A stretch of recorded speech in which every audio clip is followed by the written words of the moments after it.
Okay, कुछ shows ऐसे होते हैं जो अपनी औकात बनाते हैं अपने प्रमोशन के चक्कर में। जैसे कि मून नाइट या मार्वल के सारे शोज़ ऐसे हैं जिनकी औकात 20 साल से बन रही है, क्योंकि मार्वल सिनेमैटिक यूनिवर्स ने अपने आप को अच्छी तरीके से एस्टैब्लिश कर लिया है। लेकिन कुछ शोज़ ऐसे होते हैं जो अपनी औकात बनाते हैं अपनी शेयर स्टोरी और कैरेक्टर के दम पर, जैसे कि मनी हाइस्ट, स्ट्रेंजर थिंग्स और द लिंकन लॉयर। अब लिंकन लॉयर को द मनी हाइस्ट या स्ट्रेंजर थिंग्स की कैटेगरी में रखना भी ठीक नहीं होगा, क्योंकि well stranger things supernatural show है और मनी हाइस्ट एक एक्सट्रीमली इंटरटेनिंग शो है। तो फर्स्ट, लिंकन लॉयर एक मिस्ट्री लीगल ड्रामा सीरीज़ है जिसमें जो हमारा मेन कैरेक्टर है मिक्की हॉलर, जिसने 1 साल से कोई केस नहीं लड़ा है। जब उसका एक दोस्त मारा जाता है, मतलब उसके दोस्त का मर्डर हो जाता है, तो वो अपने सारे के सारे केस पहले से ही ट्रांसफ़र कर जाता है मिक्की हॉलर को।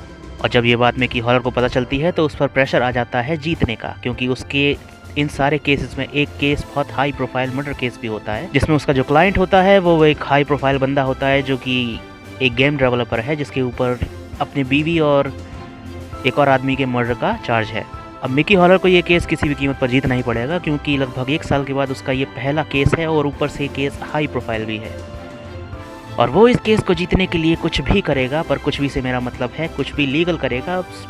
लॉ को थोड़ा तोड़ेगा, थोड़ा मोड़ेगा, लेकिन पूरी तरीके से इलीगल कुछ नहीं करेगा, क्योंकि मिक्की हॉलर शो का हीरो है, तो ऑब्वियसली हीरो बुरा तो करते नहीं है। तो आज मैं तुम्हें यही बताने वाला हूँ कि क्या ये शो देखने लायक है या फिर नहीं। तो सबसे पहले शो की जो मेन चीज़ है उसके बारे में शुरुआत करते हैं, वो मिस्ट्री।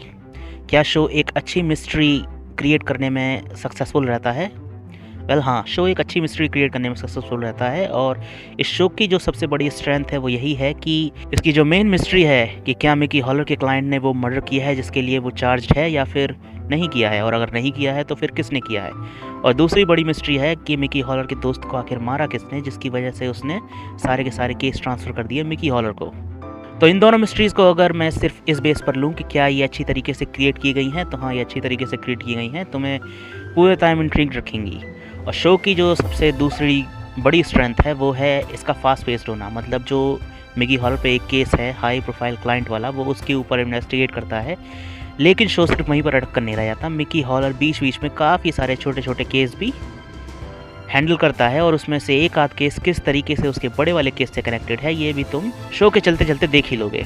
तीसरी सबसे अच्छी बात जो इस शो में है वो है अनप्रिडिक्टेबिलिटी। मतलब तुम कोशिश करोगे जानने की आखिर आगे होगा क्या, लेकिन तुम प्रिडिक्ट नहीं कर पाओगे 99% कि आखिर आगे हो कैसे रहा है और ये सारी चीज़ें आपस में किस तरीके से कनेक्टेड हैं। तो शो की जो मिस्ट्री खुलती है वो अनएक्सपेक्टेड है और अच्छी है, लेकिन सबका सब कुछ भी हंकी डोरी नहीं हो सकता। कुछ चीज़ें हैं जो इस शो में अच्छी नहीं हैं, जैसे कि जो दूसरी मिस्ट्री इनने क्रिएट की थी कि आखिर उसके दोस्त को मारा किसने, उसका एंड पूरी तरीके से सेटिस्फाइंग नहीं था। मेरे हिसाब से उसका एंड थोड़ा और ड्रामेटिक या बेहतर होना चाहिए। तो हाँ, लिंकन्स लॉयर एक अच्छा शो है जिसको मेजर शोज़ के ना होने पर, जैसे कि स्ट्रेंजर थिंग्स या फिर नया शो आ रहा है कोरियन मनी हाइस्ट, इनके ना होने पर बिंज किया जा सकता है।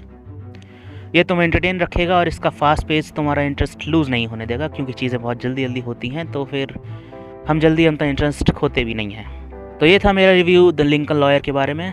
आई होप तुम्हें शो पसंद आएगा। मैं तुमसे मिलूंगा अपने अगले वीडियो में। Till then take care and bye bye.